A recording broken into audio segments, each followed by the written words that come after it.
Modern Latina is a lifestyle magazine created to inspire, celebrate, and empower Latina women. We create and curate content to foster multi-generational conversations, sharing success and leadership stories that are transforming our Latino community. We also have a Modern Latina book club where we feature different Latina X authors monthly. But we've also extended beyond the online platform, and we host events in person and events like this tonight where Latinas can collectively come together, connect, give back, and live their best life. And this wouldn't be done without saying thank you to my family, to my friends, and to the community for supporting Modern Latina over the years. I would like to say thank you to Gloria, who's going to be helping us. Gloria Rios is helping us tonight with Zoom, and our community partner, Sabor de Valle. If you guys love wine and have never been to a Sabor de Valle event, you're missing out. This is an event that brings together exceptional vintners, restaurants, and has up to 600 participants a year, and all the while making a difference because part of the proceeds go towards nonprofit organizations that are making a difference in the community. I'd like to say thank you to Ray Castañeda, the founder of Sabor de Valle, and the board members who are here tonight. So thank you so much for supporting Modern Latina. And I would also like to thank our friends at Comcast for sponsoring this event and our Quince event that's coming up on December 3rd. Thank you so much for your partnership. And I'd like to welcome Marie Dueñas, Multicultural Marketing Specialist at Comcast. Thank you. Thank you, Linda. Buenas tardes, mi gente bella. It is such an honor to join you all in this virtual space to celebrate Modern Latina's 15th anniversary and to honor our community during Hispanic Heritage Month. This year has been tough for everyone, especially for our community. And while we have all faced difficult circumstances this year, I do believe it's important that we intentionally create moments like these where we make time and space to come together, honor and find joy in our culture, our community, and in our stories. I'm excited to share that at Comcast, we're honoring our Latinx community this Hispanic Heritage Month in a unique way. This year, Xfinity, which is our residential services brand, has launched the Echando Pa'lante Juntos campaign, which translates to moving forward together. It includes our specially curated collection of TV shows, films, and other video content available to X1 Video and Flex streaming customers, not just during our month of heritage, but all year round. Our Echando Pa'lante Juntos campaign also features an online space where visitors can share their own stories of strength, resilience, and inspiration. Titled The Fabric of America, the digital space features a virtual flag where visitors can record and share their own stories in their own voices. All voices, each a sound wave, will become digital threads that will form the fabric of this 3D American flag. This flag will serve as a tribute to the diversity of our country and as a visual representation of the individuals and families who are moving pa'lante and are contributing in so many beautiful and meaningful ways to communities across the US. You can now listen to these inspirational stories, record your own, and contribute to this living, breathing, and moving visual experience. Visit fabricofthenation.com to participate. With the idea of echando pa'lante and contributing to the diverse fabric of this country, I draw our attention to our upcoming guest of honor, Amelia Ceja. Amelia is the founder and president of Ceja Vineyards. Ceja Vineyards is a Mexican-American family-owned winery founded by Amelia, Pedro, Armando, and Marta Ceja, producing premium estate-grown wines from the Napa and Sonoma Valleys. In one generation, the Ceja family has gone from immigrant vineyard workers to grape growers and winery owners. Here to share more about her inspiring journey and delicious wines, Amelia. Thank you so much for being here with us this evening.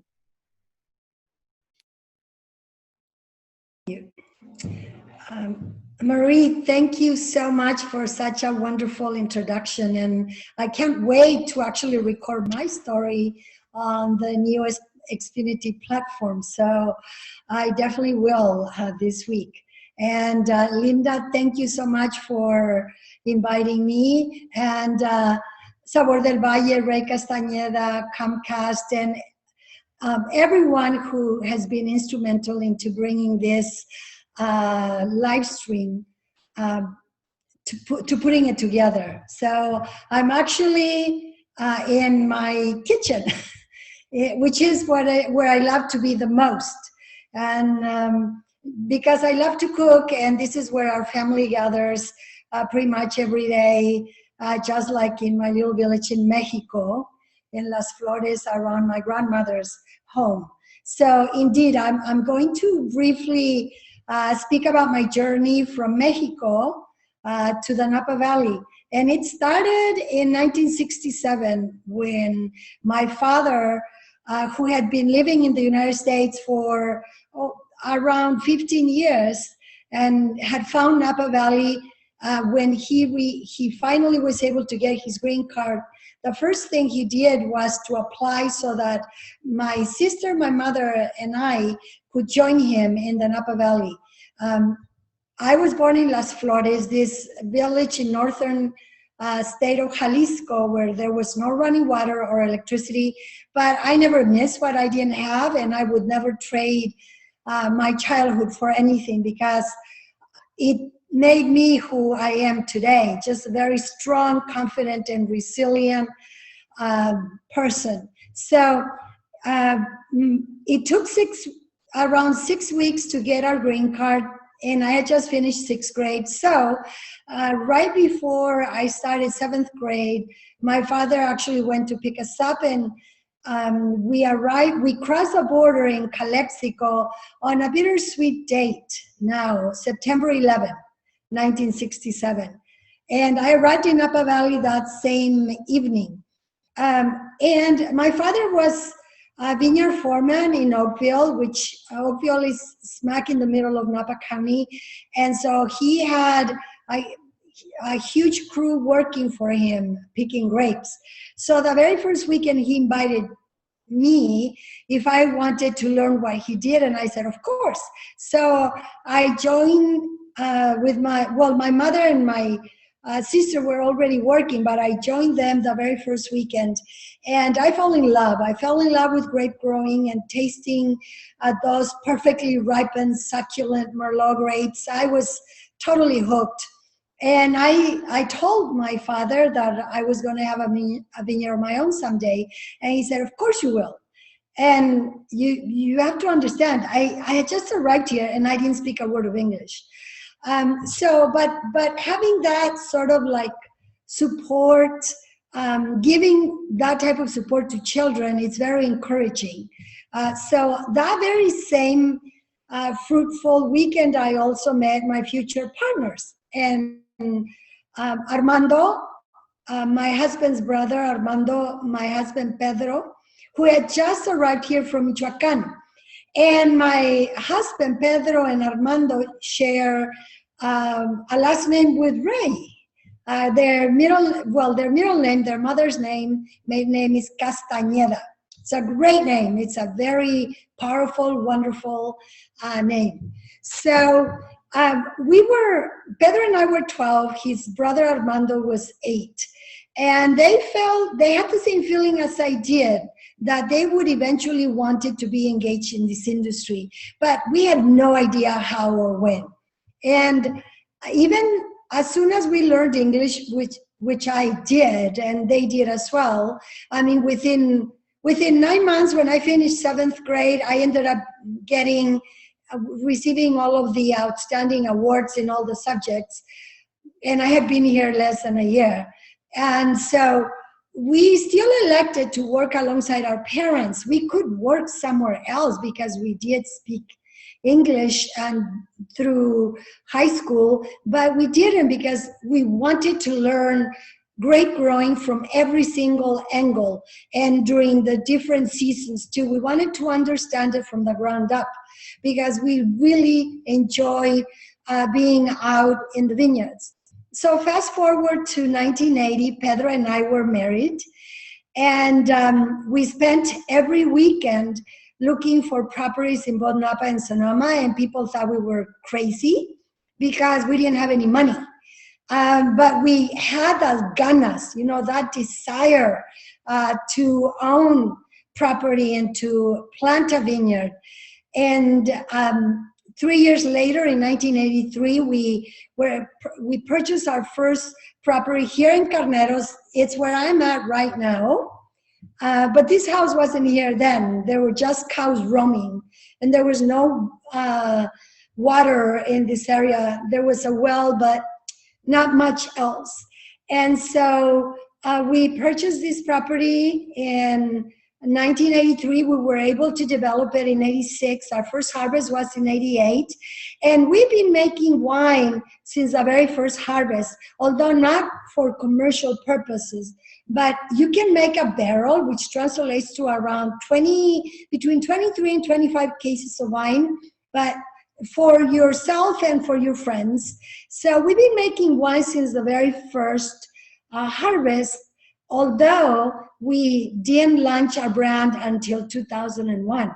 But we sold all of our grapes to Domaine Chandon here in Napa, and then a couple of years later, we were able to buy another property, and by then we had become experts in developing vineyard because we had done it ourselves, the very first 15 acres. And so by the mid-1990s, we had acquired around 115 acres that we had developed. All of those 115 acres, we had planted different varietals of grapes, depending upon what vineyard site, where the vineyards were located, the land. And so that's when we sold all of our grapes until then. But that's when we began thinking about launching our own brand. So meantime, I had worked in the wine industry, although my background is in history and literature. But I had taken night classes at our local Napa Valley College, and then also at UC Davis, which is about 35 minutes from here, from Napa. And Armando had gone to UC Davis, and he studied enology and viticulture, which are exactly the sciences that one needs if one is to make wine. And Pedro had studied engineering. So none of us, the primary principals, none of us had a business degree. And it's great that we didn't have one, because we would have never started Ceja Vineyards, because it didn't make business sense when we purchased our first property. The interest rates were astronomical, and it was like the first property cost around $500,000 at about 16.9% interest rates, adjustable. So imagine if we had had a business plan, well, we would have never have purchased that first property. But now we do have a family member with an executive MBA.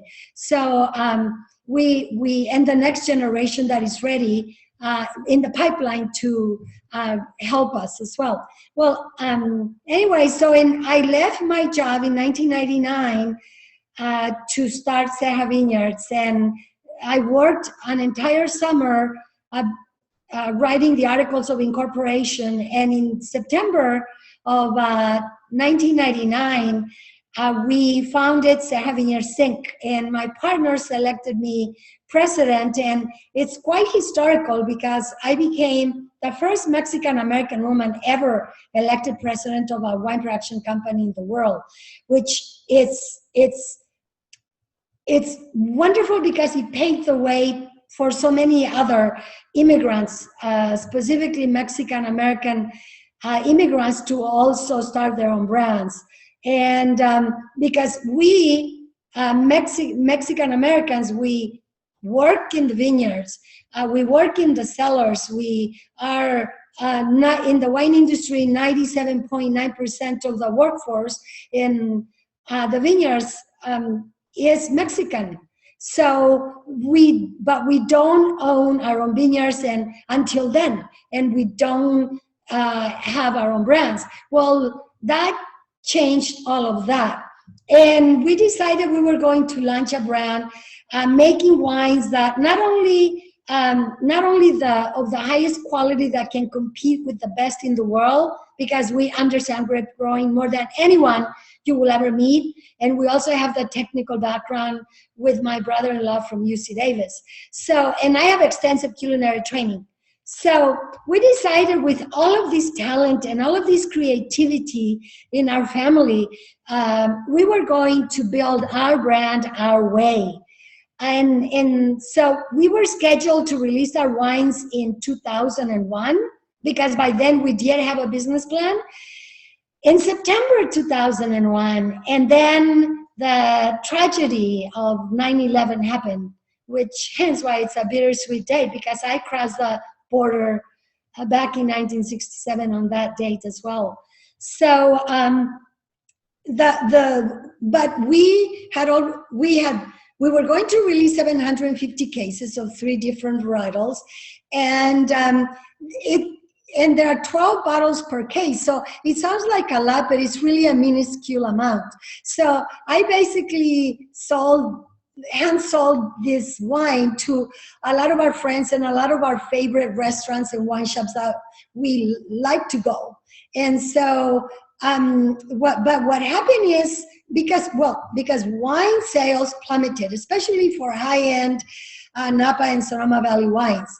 So instantaneously, the following year, we became the darlings of the media, because there was a big, really influential tasting in San Francisco in January of 2002, where 90 of the world's most prestigious and influential wine writers were present from all over the world. And we were selected the best new winery in the United States. And that literally catapulted Ceja Vineyards to all of the wine geeks, all of the literally wine lovers that are seeking the holy grail of Pinot Noirs and Napa Valley Cabernets. Well, they started to seek us out. So we were able to increase our production more than double, and we've increased our production since then. But we were always promoting our wines with Mexican cuisine. And I write the press releases. We've been featured in every major publication, including the front page of the Sunday New York Times, which no other vintner has ever appeared, not even a First Growth Bordeaux or Robert Mondavi or anyone. Eric Asimov is one of the most influential wine and food writers in the world. And I sent them a little press release. He came, and I had no idea when it was on a Sunday newspaper. It's awesome. But the San Francisco Chronicle on May 1st, 2003, less than 2 years after we had launched our brand, there was an article that was written by Carol Ness, a highly regarded writer, and her tagline was, "I was invited to Amelia and Pedro Ceja's home for an authentic Mexican meal, and there was not a margarita or a Dos Equis in sight." Why? Because it was only Vino. And it was like I prepare very savory peasant dishes from my village, where most of these dishes contained a spice component. And I was able to show how wine that is balanced, that has moderate alcohol and really crisp acidity, pairs well with Mexican cuisine. But the proof is in the pudding. Most people, when I was speaking in the very beginning about beans and Cabernet, thought I was crazy. But I was able to prove, number one, that it's not because I say so, it's because it's chemistry. And for like typically heavier red wines pair well with dishes that have protein, that are heartier. And guess what? Legumes. And when you add any other, like a tortilla, corn tortilla, beans and a tortilla have all the essential amino acids to make a perfect protein. And it is that pairs well with a heavier, heartier wine, like a Cabernet Sauvignon. So we've been able to show what and actually demonstrate what we preach. And we've also decided that we were going to break all of the stupid barriers that have been built and by this traditionalist wine industry that we don't need to know anything about wine to enjoy it. You like it or you don't. That's it. Don't ever listen to anyone. There shouldn't be any obstacles to the simple and pure enjoyment of wine. You should listen to your palate, not anyone else. And with what food? With whatever food you like. And that resonated, that message, like just resonated with so many people that had been literally kept from enjoying wine, from being invited to enjoy wine under their own terms, not the wine industry's terms. So we also started really speaking in terms of, rather than, this Cabernet smells like leather. Well, yes, it might to me, but maybe not to you, and it is okay. So bringing wine to the people and making wine exploration democratic, and it has opened up the floodgates, because in the early 2000s, after the census, the 2000 census, and we joined the Napa Valley Vineyards Trade Association, which is one of the most influential wine trade associations in the world. When you are voted in and you become a member, then you are assigned a mentor, typically someone from the board of the association. So I remember early in January 2002, I went to my very first meeting at Meadowwood, which sadly, the restaurant at Meadowwood was destroyed during the glass fire just a couple of weeks ago. I was so elated just meeting my mentor, and I was, for breakfast then, our first meeting for NBV, Napa Valley Vineyards. And this very famous vintner, who had been assigned as my mentor, asked me, so Amelia, tell me your plans for marketing your wines.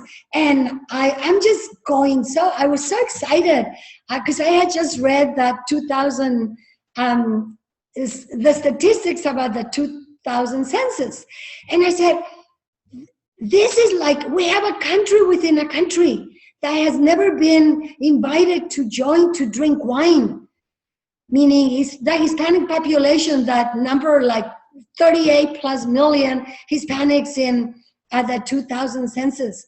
And so this mentor, very famous, he just said, Amelia, people of color don't have discretionary income for a luxury product. I almost, like literally, I couldn't believe it. That ignorance, where there were proofs, the statistics, that of those 38 plus million Hispanics, a very large percentage, their income was over $150,000. I'm speaking about millions. And so there's this arrogance and this elitism that has existed in the wine industry that we set out to totally break down. And it spoke to people, meeting we participate in a lot of tastings with nonprofits because we really want to be able to contribute in our community, and since the very, very beginning.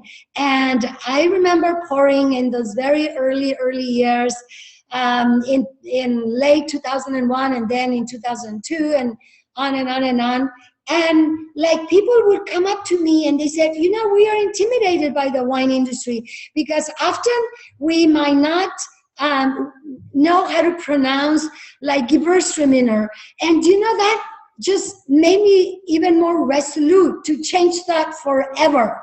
People should never be intimidated by a beverage that is just like beer. You don't need to know anything about beer to enjoy it. Why do you need to know anything about wine to enjoy it?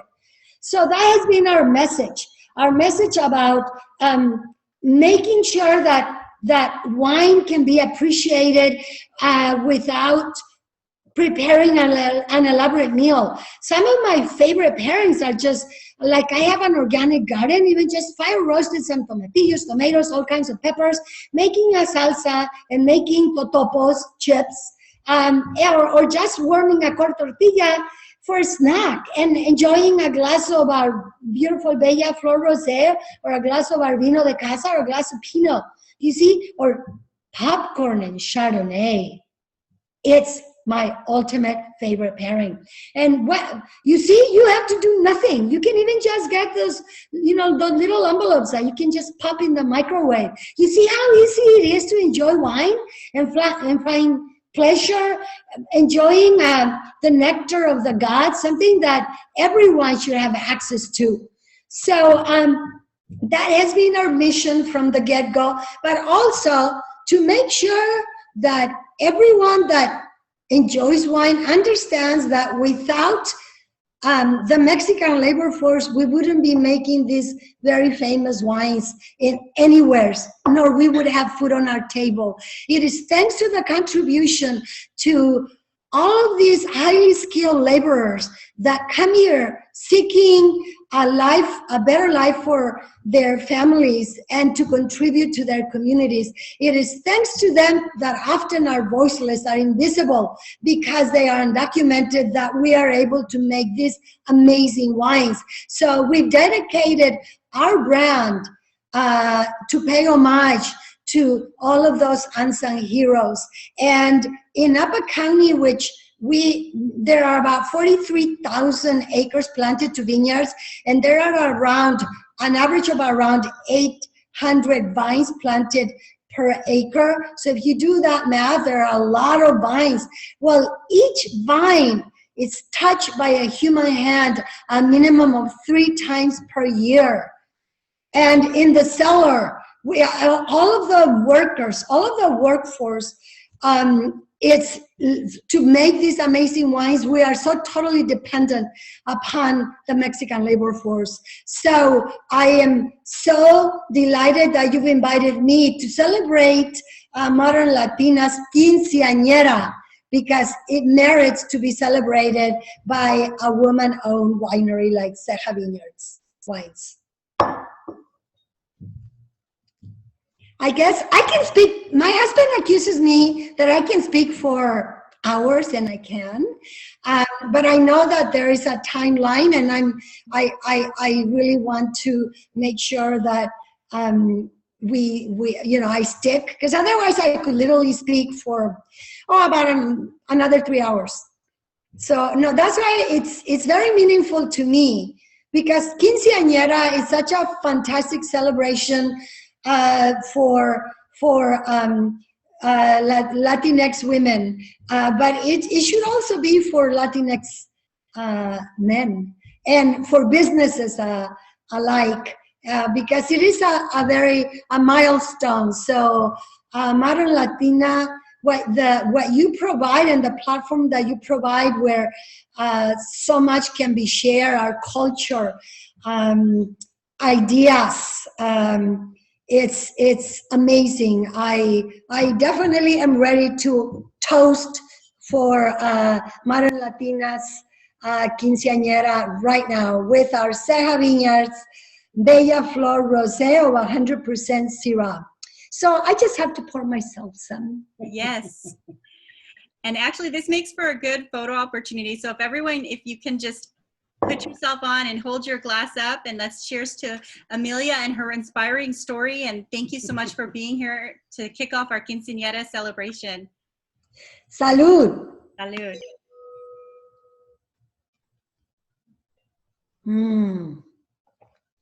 It's so crisp. It's so refreshing, because it's like a day like today.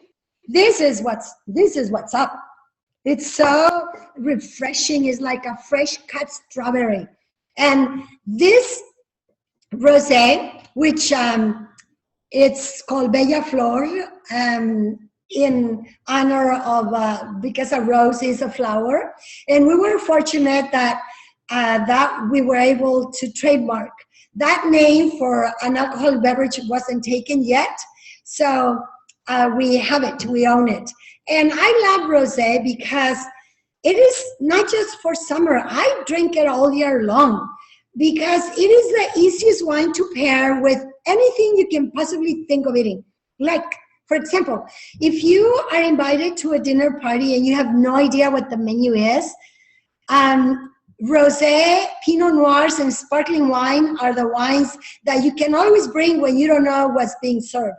Because all of those three wines are celebratory and they pair well with everything. Like, I haven't met any food that this Ceja Bella Flor Rosé hasn't liked.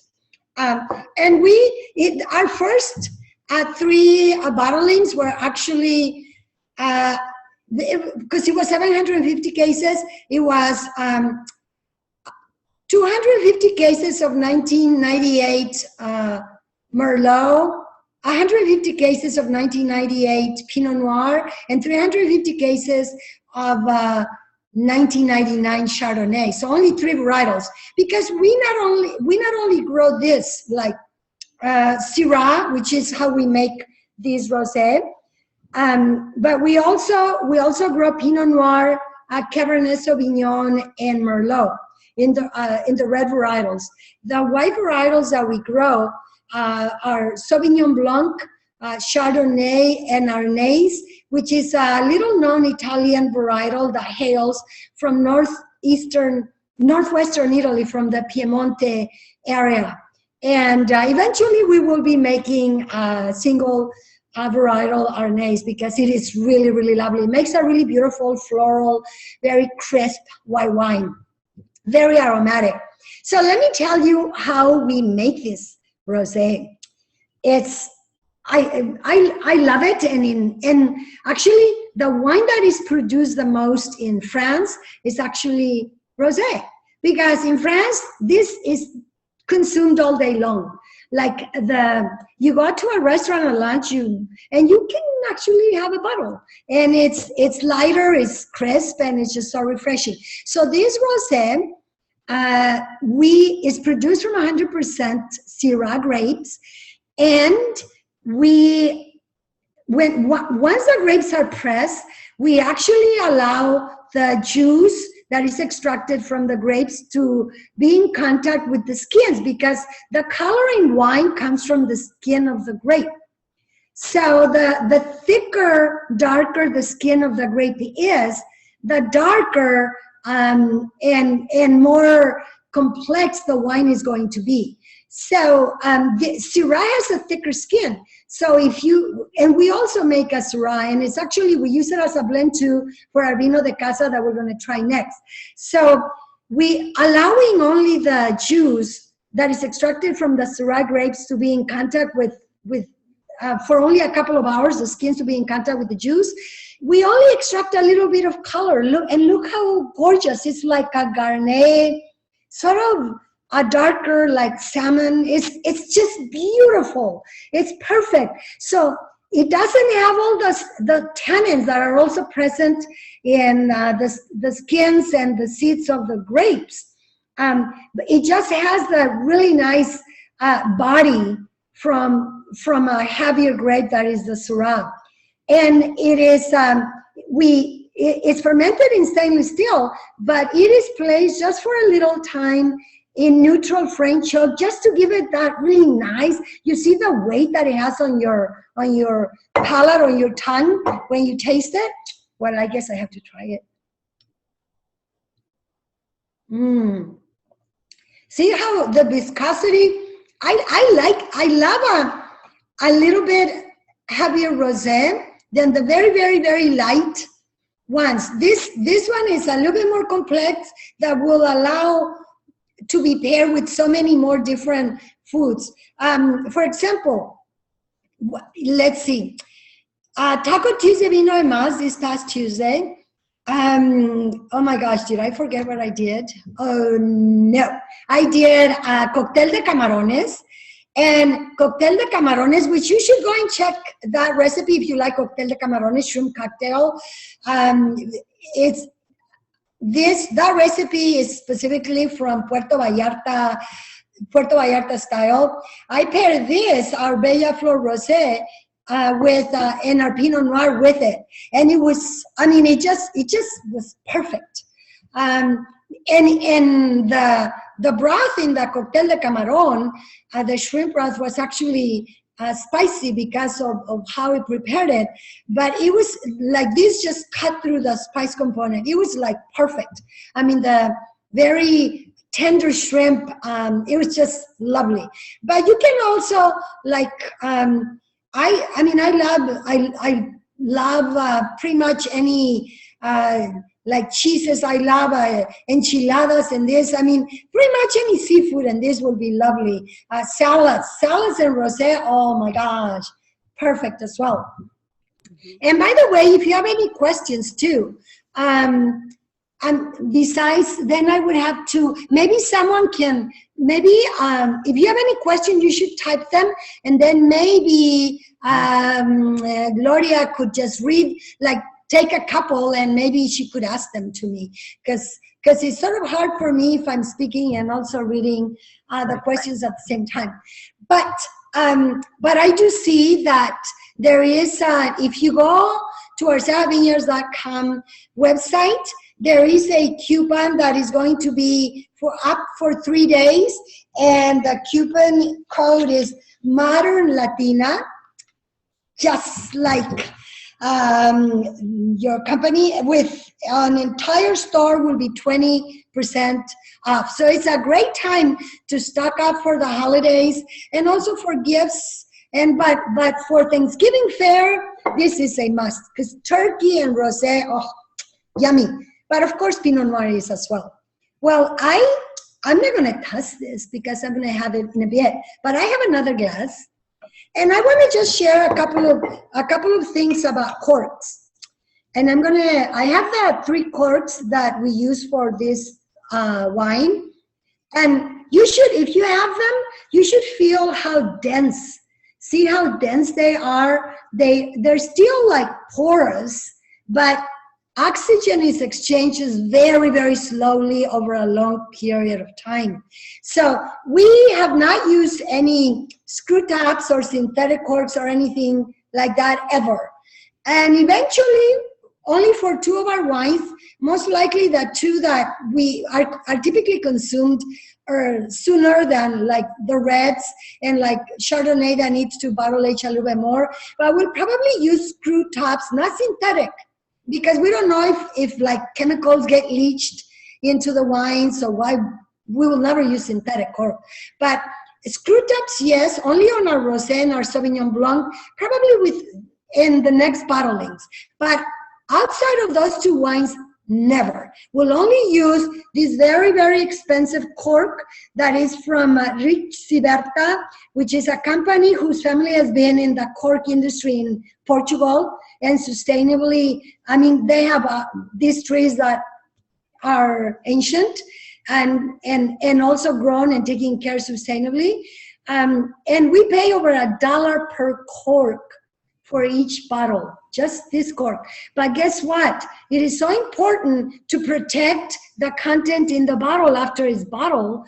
And we work so hard in the vineyards to always have access to the best grapes. And we work so hard in the cellar to make the best wine. So you have to protect that wine. And so when you're opening a bottle of wine, you see how you only see color on the surface that is in contact with the wine? Because if you see color like seep through, you don't know if it was if it was oxidized and too much oxygen was able to get in. So make sure that once you open the wine, and you can open, like, I typically open the wine like 20 minutes before we're going to enjoy it, just because just having that exposure to oxygen, it opens up the wine. You're able to enjoy the aromatics, like to smell it, to smell every little nuance in the wine, and to also taste the astringency, the acidity, the tannins, everything that makes up this wine equation. So I'm going to pour myself. Oh, well, actually, one more thing. And if you collect wine, the best way to keep it is in your darkest, coolest spot, which might be a closet or under your bed. And always, like we keep our wine upside down completely, but you don't have to, as long as it's lying on its side, and always so that the actual wine is always in contact with the cork, so that the cork doesn't start to shrink, and oxygen then goes, it oxidizes. So on its side or completely upside down, and away. The sunlight is the wine's worst enemy. It's its biggest enemy, and heat as well. So always in darkest, coolest spot and upside down.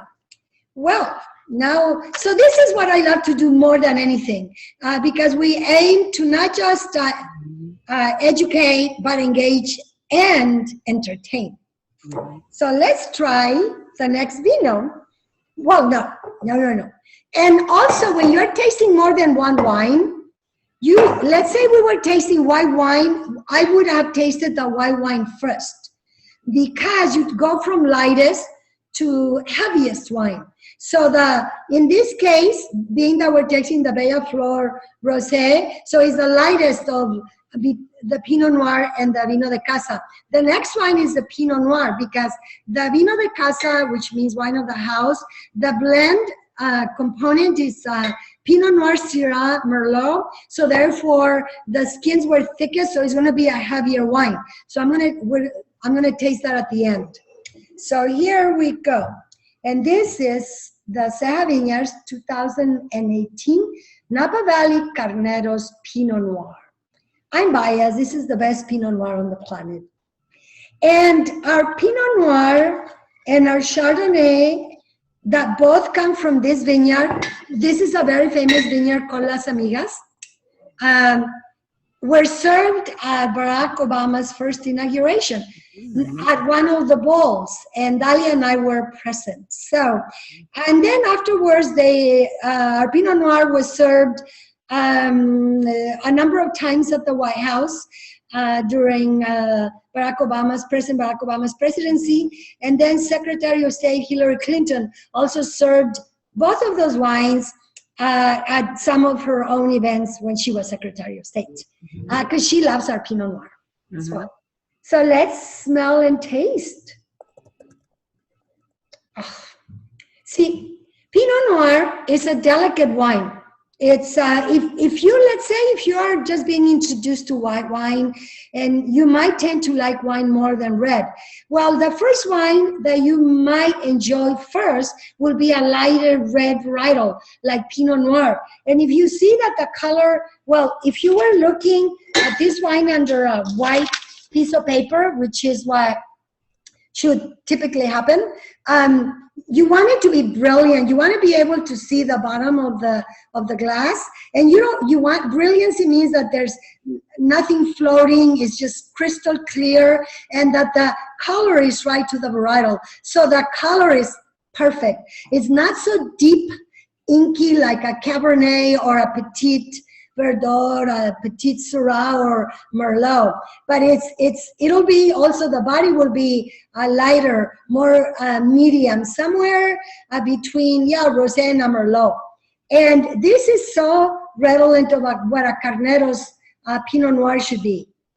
Oh, see now when you swirl it, you're actually releasing these phenolics, and the aromatics cling to these molecules that are elevated when you swirl the wine. So that's what you smell. And it smells, it's sort of like it has like Jamaica, like a tea component, bright, fresh, rich. But in the back, it's like a little bit earthy, which is exactly what Pinot Noir, where it's grown in the right location, is supposed to smell. Well, let's taste it now.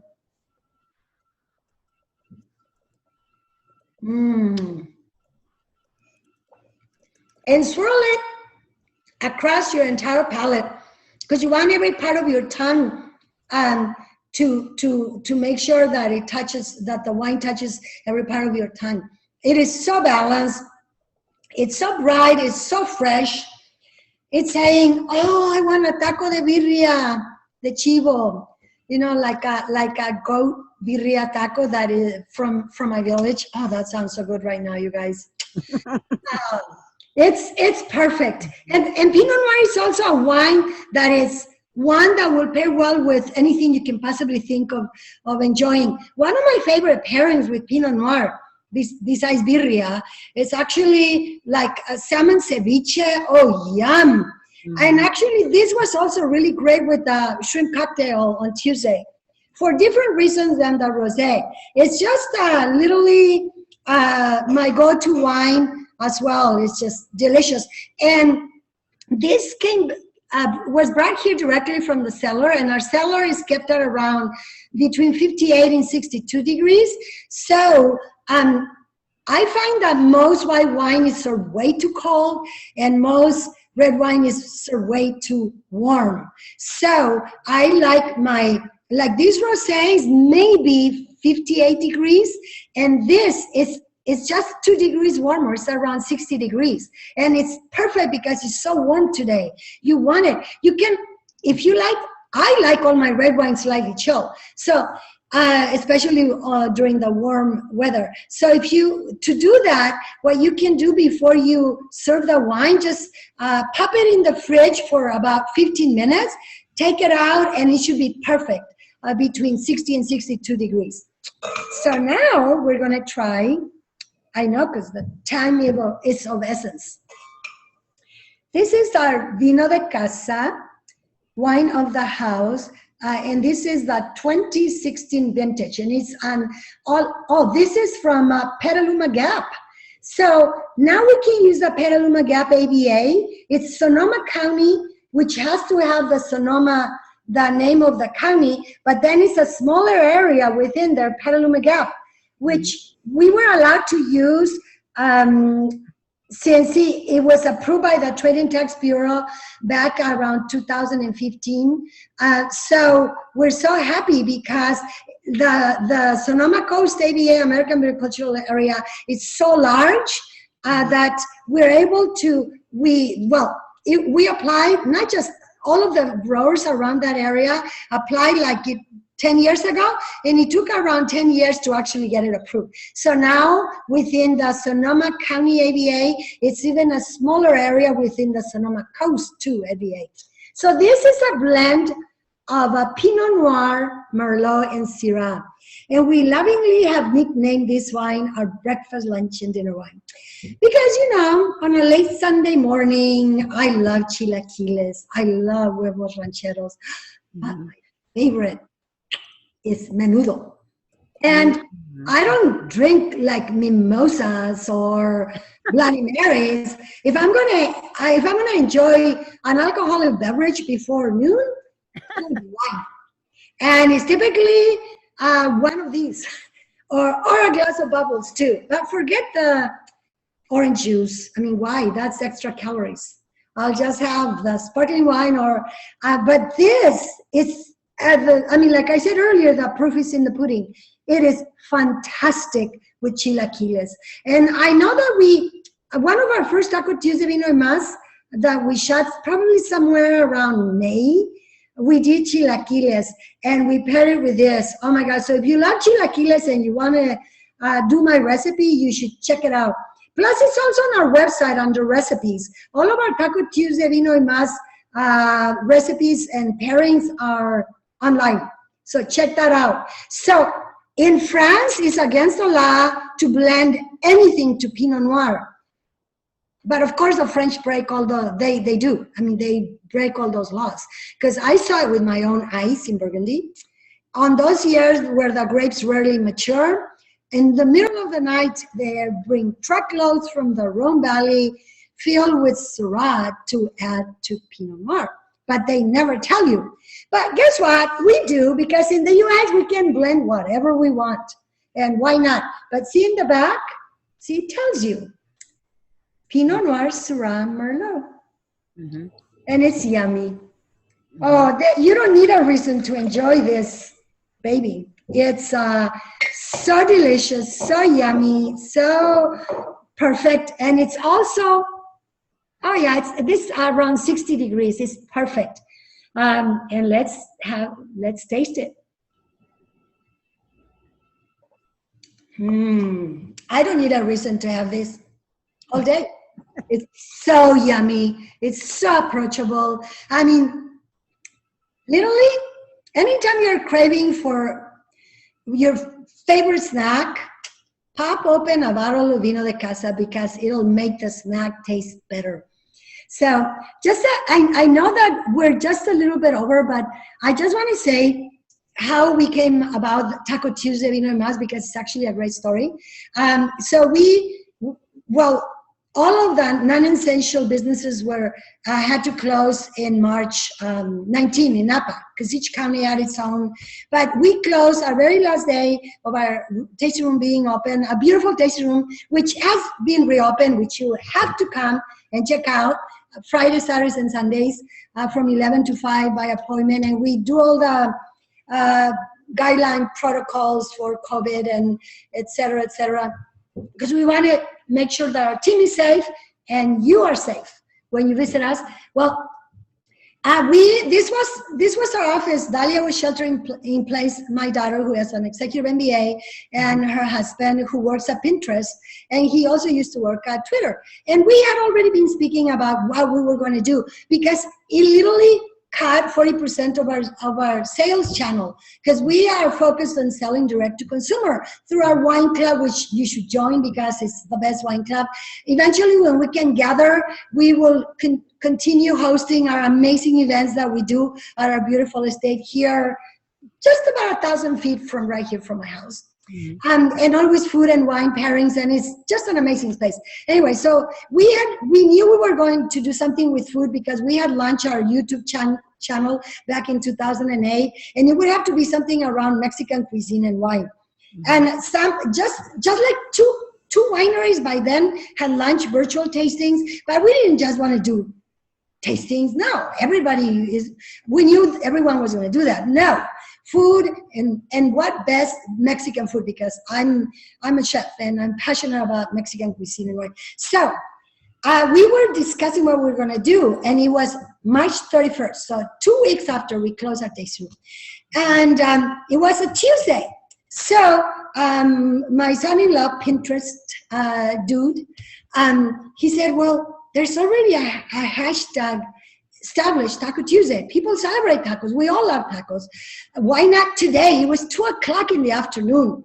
And I said, yeah, that's a great idea. And then I said, well, but it cannot just be tacos, because I don't just eat tacos. I eat a lot of different things.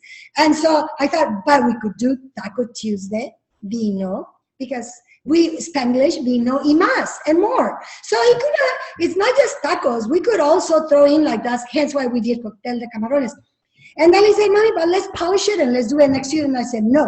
So I opened the fridge, and we had just harvested some heirloom, very spring, amazing potatoes. And I had Mexican longaniza that before the shelter in place, I had order all of these amazing longaniza that I love, because longaniza is very popular where I come from, and my grandmother showed me how to make it, and I just have an affinity to it. So I said, well, I can make beans longaniza tacos.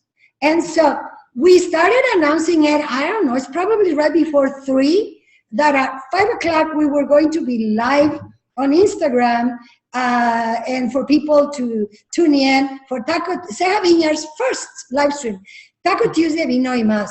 And Dalia shot it on her iPhone, and initially she wasn't a part of it because she had to shoot it, but it was so crazy successful. Because you know what? We bring you a respite of you're at home, and we bring you something really fun and who doesn't love Mexican food, and wine makes life better. So that's how we launched it. But the following week we decided that we have so many more followers on Facebook that we moved it to Facebook, and then we also, instead of 5 was too early, and so we moved it to 6. But we still found that if 6 o'clock was still too early, because moms were still dealing with their kids before they could just literally maybe start cooking or sitting down and enjoying a glass of vino. So we moved it after 4 weeks, we moved it to 7 p.m. So that's how it came about, and it's being featured. Oh my gosh! And actually, Sergio Ramos even interviewed me for a pandemic update back in the early, I think, May. You can see all of those stories, and so it resonates with people, bringing this warm hospitality, nuestra casa es su casa, to your home. And this is only the beginning, because the pandemic put a little bump on the road for our plans for what we are planning to do here in Carneros, to build architecturally a mission-inspired winery. And we have been approved. It's going to have a commercial kitchen where we're going to be able to really bring even more experiences of authentic Mexican cuisine and wine for you. So definitely check our website, join our wine club, purchase our wines, give the gift that keeps on giving. And the code, once again, is Modern Latina, to receive 20% off our entire online store. So questions, if yeah, Amelia, thank you so much. First of all, well, thank you for welcoming us into your home, literally. Like, thank you for opening your doors and sharing all the wines and your beautiful story. I do think, Gloria, I think there was a couple of chat questions, so I think we'll start with those. And then after we finish that, if anyone wants to just chime in, unmute, or if you are a little camera shy, just go ahead and drop a chat and we'll get to your question. Yeah, so we had one, and I'm new to Ceja too, so what are the must-have wines? Well, I love Chardonnay. I love wine. I think you already gathered that. But I love, we make a couple of wines that are from one particular vineyard, Las Amigas Vineyard. And they are, one is a white, it's our Chardonnay, non-mallow, it's not the buttery popcorn, it's rich and creamy. Bring on enchiladas suizas. Oh my God, it's lovely. And our Pinot Noir. But our Vino de Casa,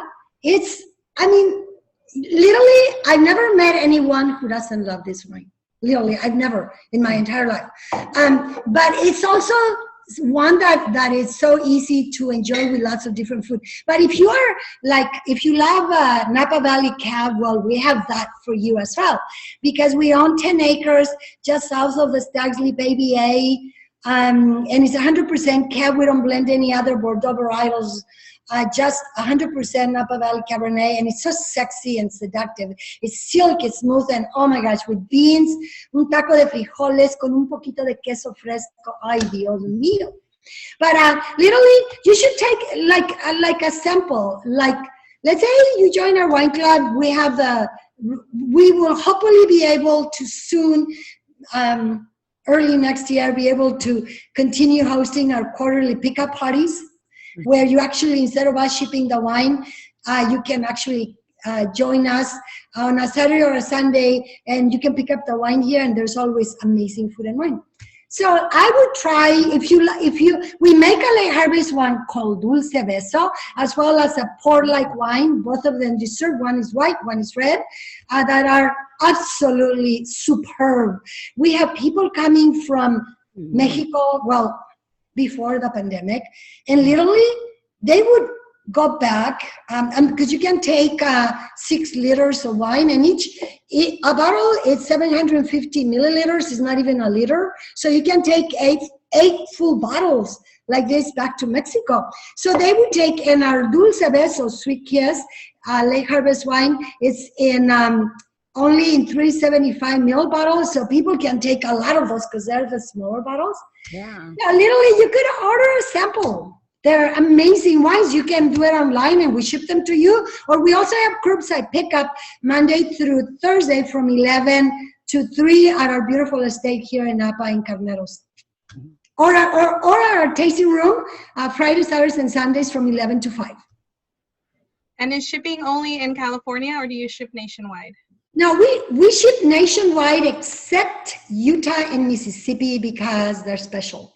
But we ship everywhere. As a matter of fact, Most of our wine, because we have wine club members across the country, so most of our wines are shipped. We ship thousands of cases, and we have a compliance specialist, so that we have licenses in every state, so that we make sure that we pay all the taxes, all of the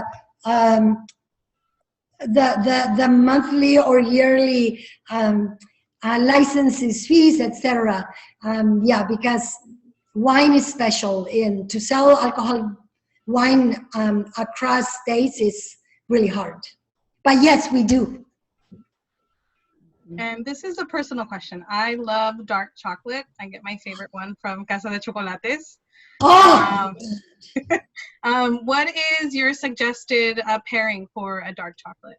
Napa Valley Cabernet, our Napa Valley Cabernet, Ceja Vineyards Cabernet. I actually do. I have some in the fridge, actually, of Casa de Chocolates. The owners are my best friends. Amelia, you know, the owner's name is Amelia, like me, Amelia Gonzalez. And we go back a couple of decades.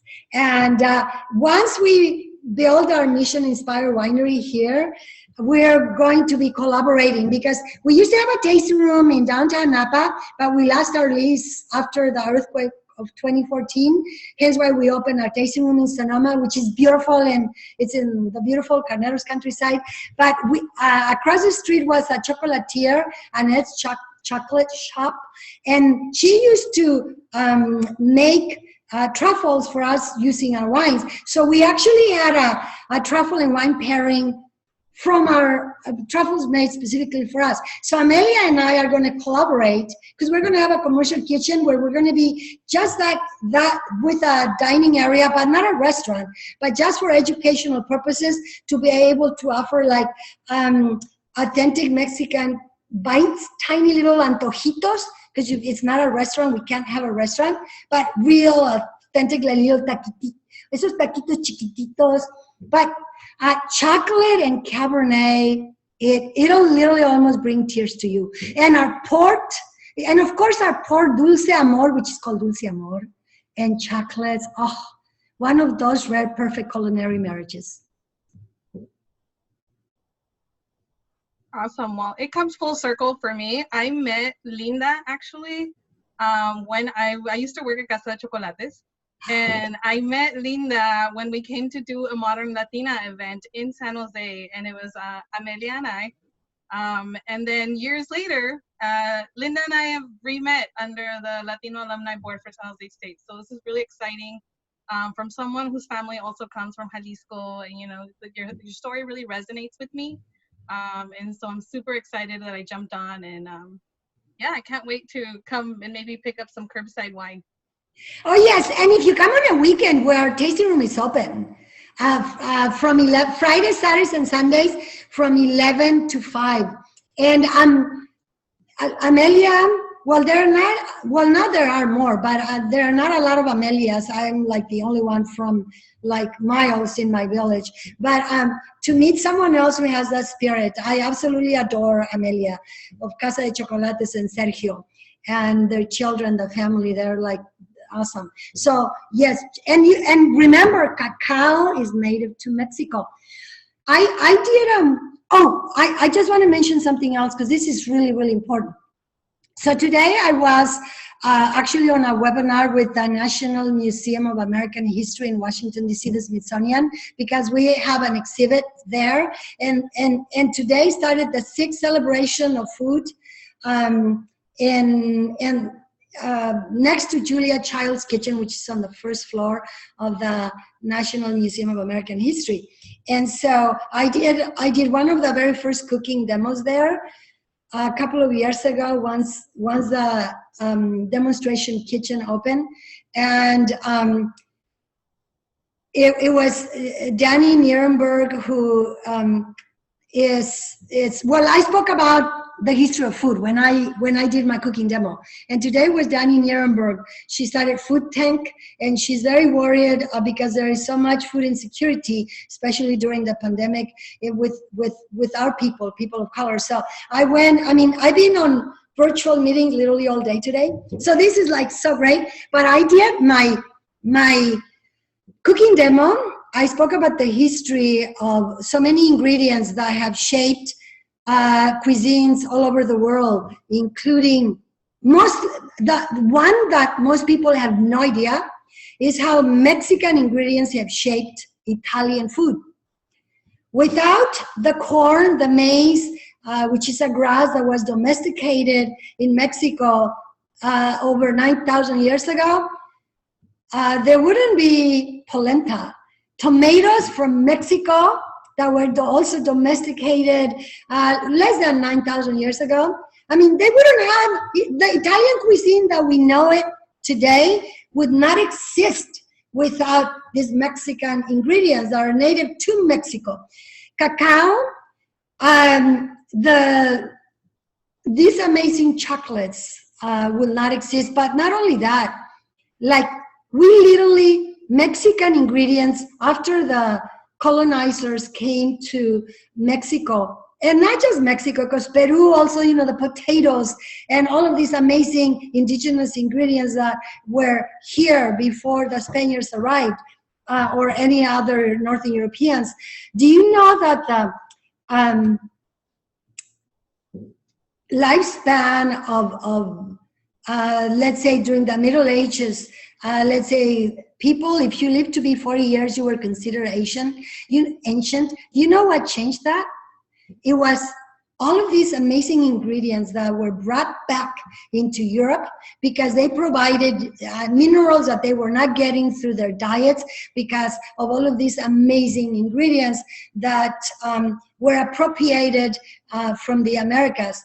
And so we should be, I am so proud of my heritage, of my culture, of my humble origins, that it is before I go, I want to make sure that Mexican cuisine is mainstream all over the world because it needs to be. And of course, paired with wine. Amelia, on that note, I think that's the perfect way.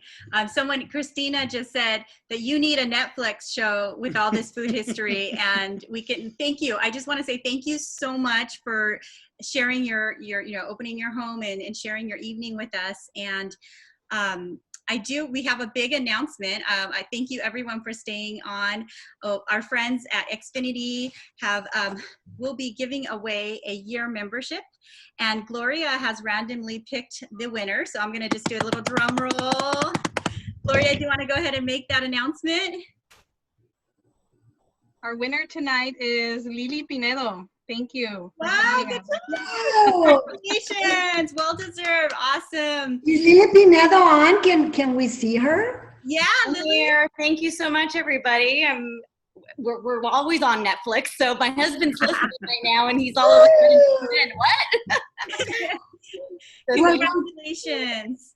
Congratulations! I can't wait to for you to receive this. It's like such a lovely present because we made some wines that are just specifically for our wine club members because we grow so many different varietals that we make some very small lots that are just dedicated to our wine club members. But I'm eternally grateful.